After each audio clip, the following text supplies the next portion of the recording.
Учирлаас үндэсний хэвсэл өөрийнх нь засгийн газар хамтарч ажиллах албан бичиг 2 цагийн өмнө явуулсан.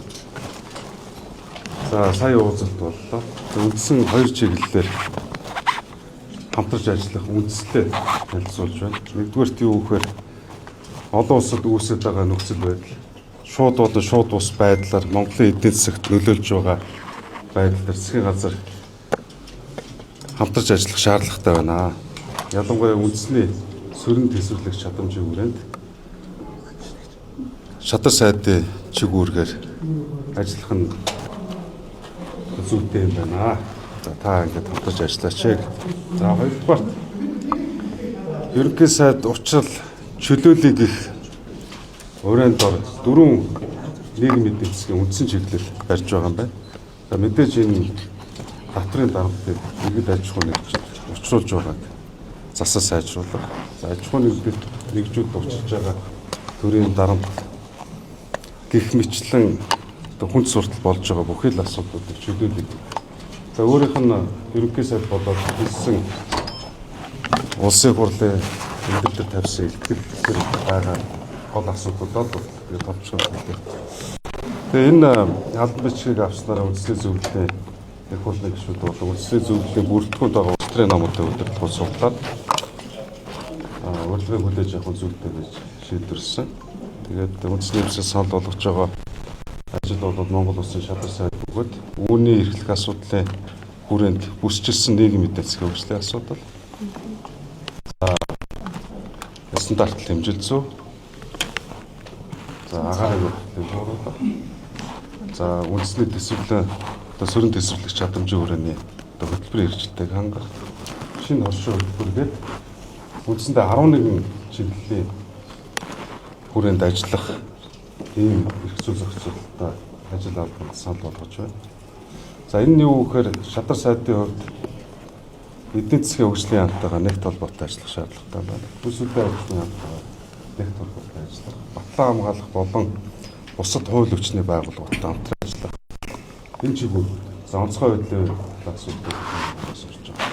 Засгийн газар хэр тогтвортой ажил чадна гэж бодож байгаа юм харахад хэр дэмжлээ та 2 цагийн өмнө таны үзэл баримттай нийцдэг юм уу? Шинэ оршоо хөдөлгөөн дэмждэг юм уу? За нэгдүгээрт мэдээж би нэг асуудлыг удаа дараа тайлбарж ярьчихсан. Юу гэхээр санал болгож байгаа чигүүргийн хүрээнд би ажиллаж чадах уугүй. Тодорхой үр дүн гаргаж чадах. Тэгэхээр үндсэндээ энэ бол нэгдүгээрт эдийн засгийн чиг баримжаатай. Мөн нийгмийн чиг баримжаатай. За энэ хүрээнд бол миний би засгийн газар дэд сайдаар нь ажиллаж байсан. Нийгмийн хамгаалалтын сайдаар ажиллаж байсан. За аюулгүй байдлын чиглэл бол орж ирж байгаа. За улсын хурлд анх үйл тавьснаас хойш аюулгүй байдал гадаад орны банк орон гишүүн тогтмол ажиллаж байгаа. За аюулгүй байдлыг хангах цэргийн байгууллагт миний би 9 жил ажиллаж байсан. Цэргийн өв.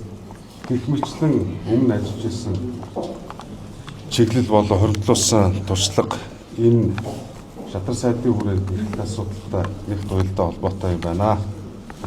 Нилээд цаг тулгаж хамтарч ажиллах хэрэгтэй. За мэдээж энийг бол та бүхэн улс төрийн нөхцөлөд харсан. Юу гэхээр ардын намын 68 бүжиг тодорхой хэмжээнд улс төрийн асуудлууд бол байсан. Миний зүгээс ерөнхий сайд учрлаас та дотоод ирмэлтэй хамтарч ажиллаж байна. Энэ засгийн газар хэрхэн тогтвортой цаашаа урт удаан хугацаанд үргэлжлэх улс төрийн нөхцөл байдал чинь бүрдэх юм бэ гэдэг. 68 бүлэг бол бүгдээрээ учир зүгөө болоод нэгдлээ хангаж чадна. Үүний дагуу нийгэм өөрсдийнхөө байр суурь асуудлыг их шийдвэрсэн мэдээлэл нэгсэн хэллээ. Тэгэхээр энэ улс төрийн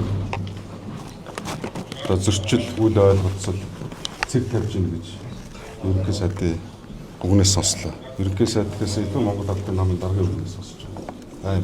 Танхимын бүрэлдэхүүн хэр таалагдж байна? За танхимын бүрэлдэхүүний хамтарч ажиллаж сая ороход бодвол сайд болж байгаа их хурлын гишүүд байх шиг байна.